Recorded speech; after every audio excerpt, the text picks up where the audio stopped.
Okay, so in this video I'm going to be showing you how to make a skull ring based on a video from Zebrano Woodcrafts that you'll be able to see right here.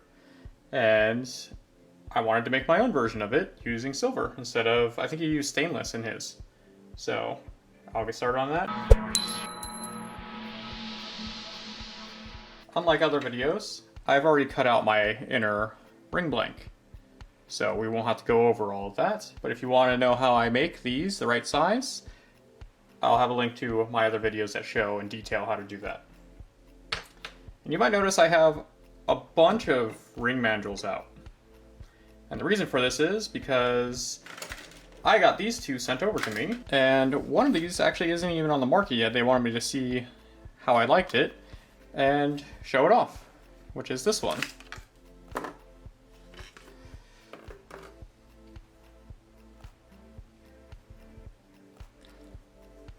So it has up to a size 7 on one side and a size 15 on the other. And this would make it so I can actually clamp this down without marring any of the edges on this into a vise.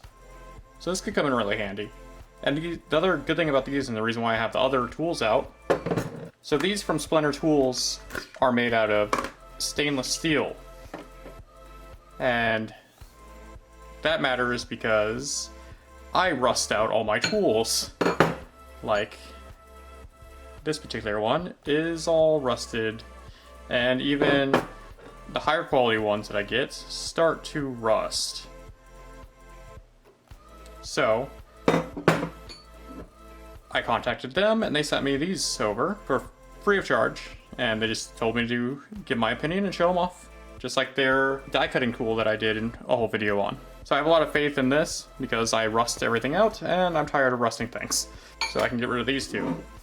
And by getting rid of those, I mean just put them out of the way. I'm still going to use them for other things. So for this particular project, I'm probably going to be using this one because I don't want this groove when I'm hammering my ring around it. Alright, so like I said, I already have this all cut to the right length, so it will make a size 10 ring. And this is 0.06 millimeter sheet metal, or I think it's 22 gauge. The only thing I didn't do with it is cut down the ends to make sure that they're going to join up. So I'm going to use a miter block and just cut these down.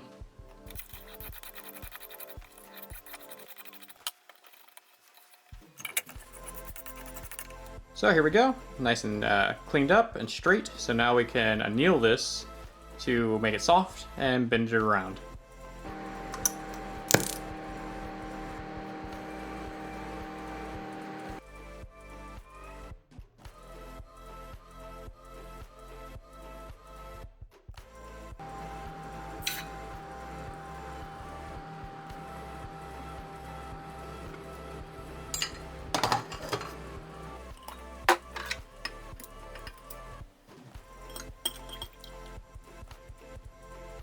Alright, so now I'm going to round this around the mandrel, and normally I'd have to dry this off because it's wet, and then make sure it's not wet, but because these new stainless steel ones, I don't have to worry about that.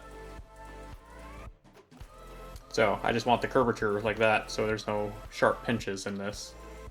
So I'm just going to take some pliers and bend this very carefully, and make sure you don't have teeth on them. Alright, so the best way to do this is get it to about there and push it together and keep pushing until when you release it's like that. This will make it have spring tension. So now if you pull this, they will sit up against one another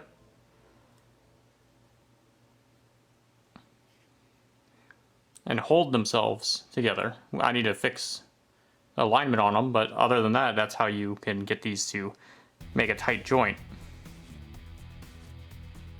So now we need to solder that together to make it one piece. And we're going to use a piece of hard solder for this. So I'm just going to take the ring and put flux on the joint area.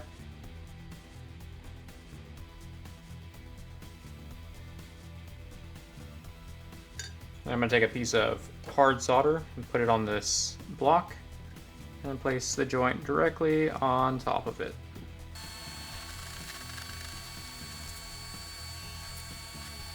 When you heat it up, everything like I just did, the solder should just flow directly up the joint because it's such a tight joint, it just climbs it. So I'm gonna take this and put it inside the pickling solution, get it all cleaned up, and then round it out, make sure everything is the right size and we don't have any cracks here. Now we need to turn this into a ring shape. So just take it and put it on the mandrel. And with this one, it has a thicker top, so just flip it around and get it bent a little bit more. There we go. Then we're going to use a rawhide mallet. You're going to want to tap on the bottom area. So there we go, it's at a size 10. And it fits the finger that I was designing it for. You'll notice on the ring itself, there's a little bit of a lip, or not a lip, but a uneven spot right here. So we're just going to cut that down using sandpaper. But this side should be pretty flat, but we also need to make sure it's 100% flat. So this is 110 grit sandpaper that I'm just going to sand it down with. There we go. I got rid of that little bit right there. We're going to take it down a little bit more once we put the two outer bands on this. But for now, this is good. I'm going to go over it and take down this little bit of a ridge right here too, but I'm going to have to use a file to do that. To do that, I'm just putting it back on the mandrel and using a file.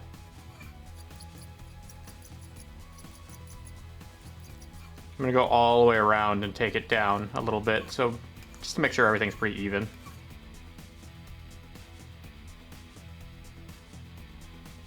So you might notice it's only taking down the outside areas. It's because those areas are taller than the center, and this will not matter whatsoever when it comes to putting this together, as long as you have the outsides flat. Because we're just going to fill the whole thing in with skulls and resin and some other things. So yeah, next part. So I need to make the outer bands for this now, and after doing the math and everything, it came to 70 millimeters to get all the way around this. And I'm going to be using some square silver wire that is 16 gauge or 1.3 millimeters. Alright, so all I'm going to do is mark this and cut it. And we need 2 of these. There we go. So we're going to clean up the edges and anneal these and turn them into rings.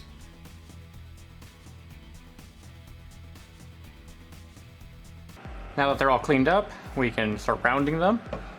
And I'm not even going to use the mandrel or anything. I'm just going to grab it like this and start bending it.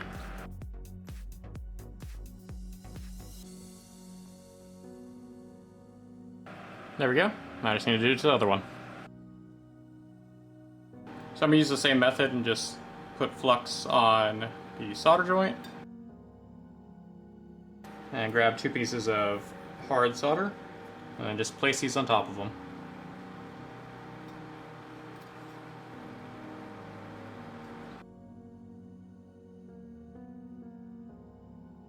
There we go, both of them are soldered. So it's time to start shaping these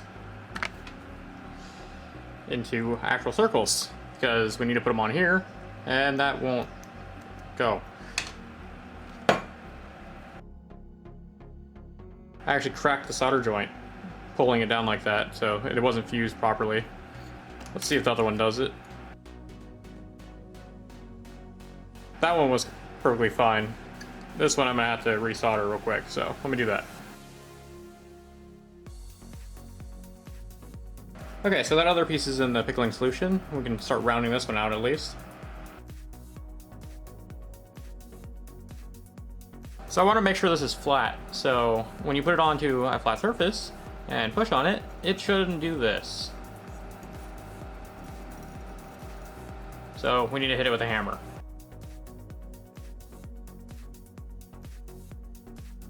So So not nearly as bad now.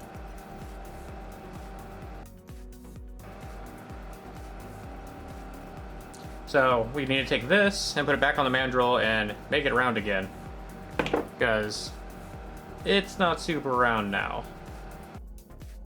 So you don't want to pull down on it too much, because I'll just bend it back and you'll be in an infinite loop of doing what we were just doing.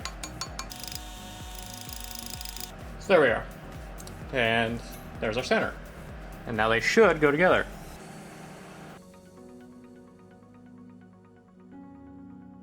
So it's usually a pretty tight fit. So I'm just going to take them and get them as close as possible, and then smash them with a hammer. And hopefully they'll go together. And don't hit it too hard. You'll smash this whole thing. There we go. So it's basically pressure fit on there now. I'm just going to take some tweezers and push down on the outer band a bit, and hopefully bend any of it that got bent up. I'm going to solder this now, and then after that's done soldering, we can do the same thing with the other band. So we're just going to flux this whole top area. And this time we're going to be using some medium solder, because we already used our hard solder. And if you use hard solder right here, you have a chance of making your solder joints come undone, and you don't want that.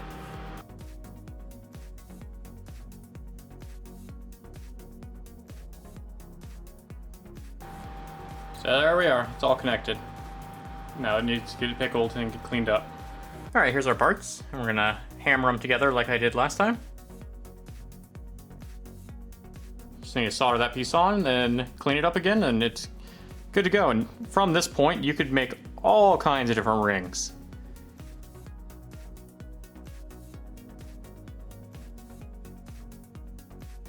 Now I'm going to take all the little solder points down and smooth all this out so you can't tell that there's any soldering done here on both sides, using the same 120 grit sandpaper and some water.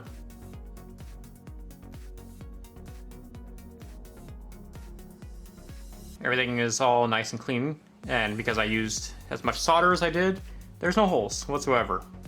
And you can't even see the lines on here. That's what you want. You're gonna see a bunch of scratches, but we'll take those out later. I'm going to mark this with a stamp so you know it's 925 sterling silver. And I'm gonna do that before I put anything in here, because you basically stamp it in and you'd probably crack whatever's on the other side. So there we go, our little stamp there. You should do this before putting these bands on, because you could really dent this a bunch, but I forgot, so it's on now. So before we go on anymore, I'm going to rough up all the inside of this ring so the resin has something to stick to. I'm going to do that with a flex shaft and not this tool. So that should be plenty rough to hold our resin. So in Zebrano Woodcraft, or I'm just going to call it Zebrano's video, he painted the inside of this black and then glued in his skulls. I'm going to put carbon fiber as a backing. So that's going to be a little different. And then I will put the skulls on top of that, and then fill everything else in with resin. So let's get some carbon fiber cut. So this is a roll of carbon fiber fabric. So it's basically raw, unimpregnated, with resin, carbon fiber. And you'll notice that it's sewn on the edges, and then I have tape here, because this stuff frays like crazy if you don't have something holding it. So what I'm going to do is I'm going to cut some of this off with the tape and use that to wrap around the ring. If I don't, everything will just fray apart. So I have to have something that's holding it together.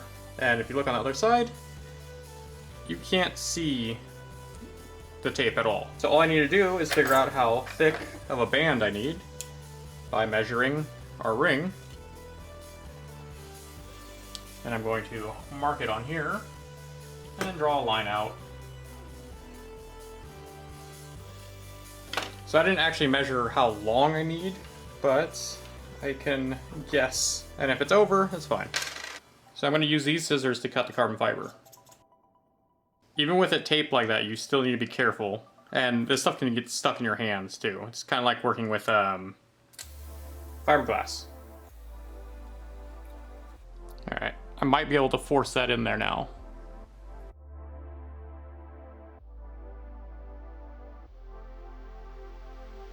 So there we go. So you could just fill this entire thing with resin and call this a carbon fiber ring and be done. But I'm going to fill it with resin very lightly and push it down as much as I can so I can fit those skulls in there. So, wish me luck on that, because I've never done this mixture before. So I got it on my mandrel, and I'm going to just start adding little bits of resin and pushing everything down and securing it in place with a UV light.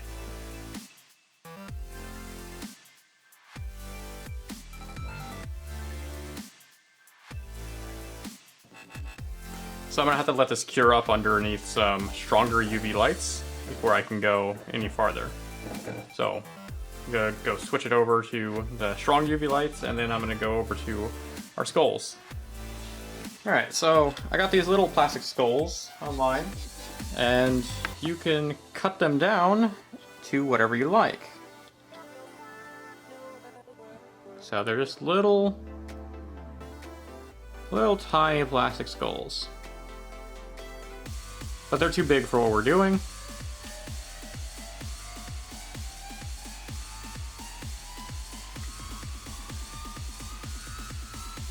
So we're going to be cutting the entire back of them off. So they're just flat and just have the skull part. These ones are so thin that you can actually have holes in the eyes. So there's probably a lot of different ways to cut these things to get them to the point you need them at. I'm just going to use some plastic shears or wire shears and cut the back of the head off. So I cut the back of it off, and now I'm just going to sand that down using a file. So you can also use sandpaper, but I'm just going to use a file, and I'm going to use tweezers and stick it in the eye sockets. It should look something like this. So I just went until I can hear my tweezers scratching on this, and then I'm just going to put my finger on top of it like that, and I can rub it back and forth. So here we are. So you just need to do that to all the rest of them, which I'm not going to make you watch. So before I do the rest of them, here's a little test fit to see how it fits in there. And it does come up a little bit higher, so I'm going to have to build up like a dome just to make sure I don't sand off their faces, or some of their faces. I don't think I could show it on camera, but take my word for it, it's about not even a half a millimeter over it, but you would lose detail and it would look dumb. So it'll have a little bit of a dome. Alright, I have all my little skulls done now. So now I'm going to put a just black acrylic wash on them. So I'm going to use that much black paint and mix it with water. And then all I'm going to do is touch the skulls.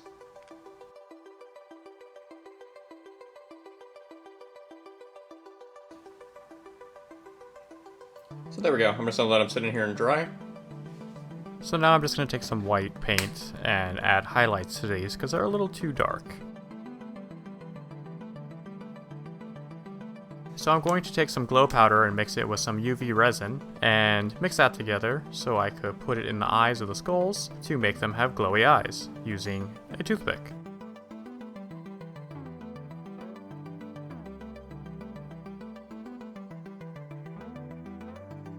So once all the skulls are done, I'm going to glue them into the ring on top of the carbon fiber using just some CA glue, and holding them in place until the glue sets using some tweezers. So here they are all in place, and you can even see that their eyes all glow.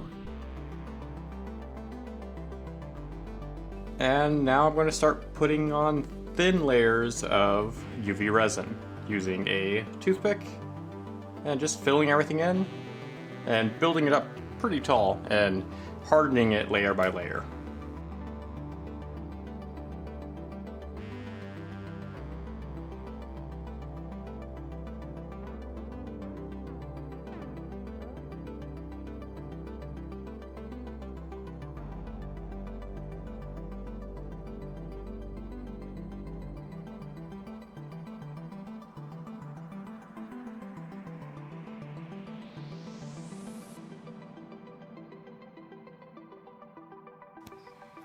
Okay, so now that this is all filled in and dried up, it's gonna look all gloopy like this, and all the skulls are gonna look like they're really high up because they're gonna be magnified from this outer resin shell, I guess, that's on here. So I'm gonna cut it down a bit. But I'm gonna carefully cut it down because if I cut it too much, it'll cut into the skulls and ruin the whole thing and I have to start all over. So let's hope that doesn't happen.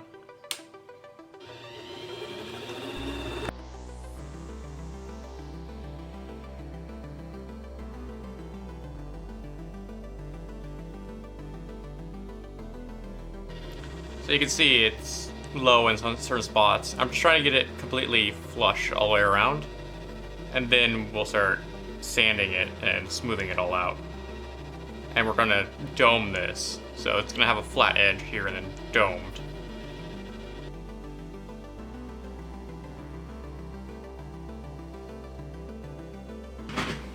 Alright, so I'm just gonna put a little bit of water on it.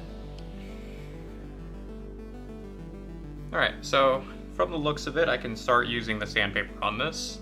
Start making all of this really clear and doming it like I want it to be. Alright, so I'm just going to use some water here and all these pieces of sandpaper. And this is going to go from 120 grit to 12,000 grit. And I'm wanting to shape this so it's actually curved.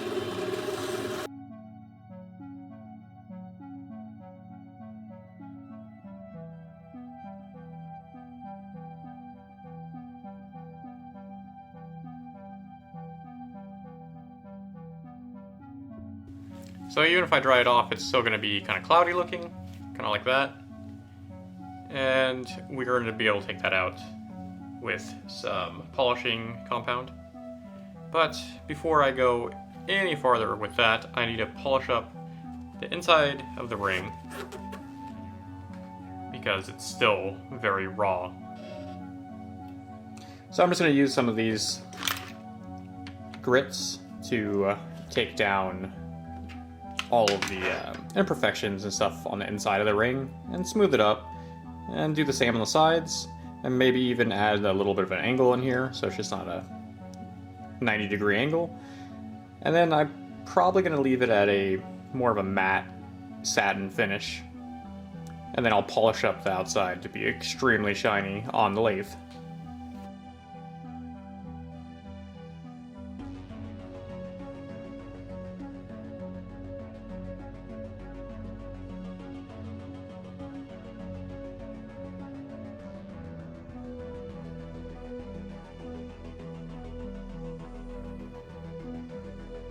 Alright, with all that done, I'm going to use some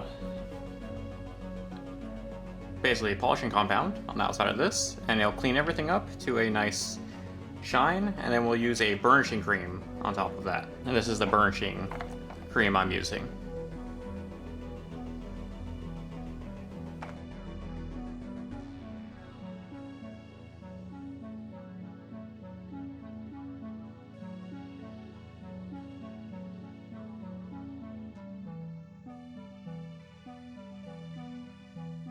And there we go, it has a nice, shiny, smooth finish now. You can see the reflections off the carbon fiber inside.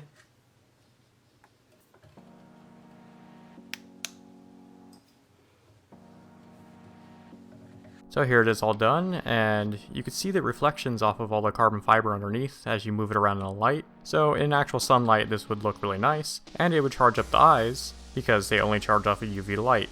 So when you go into a dark room, you'll see all the eyes start lighting up. But they're kind of hard to see in this light. So that's everything. This ring came out a lot better than I thought it would, but there's a lot of little things that I would like to fix on it or do better next time. But overall, I like it. Also, make sure to check out Zebrano Woodcraft. I'll have a link at the top of this and in the description. He has a bunch of awesome videos, just like the skull ring video that I based this one off of. Well, thank you for watching, and if you liked my video, please feel free to leave a thumbs up. If you have any questions, leave a comment.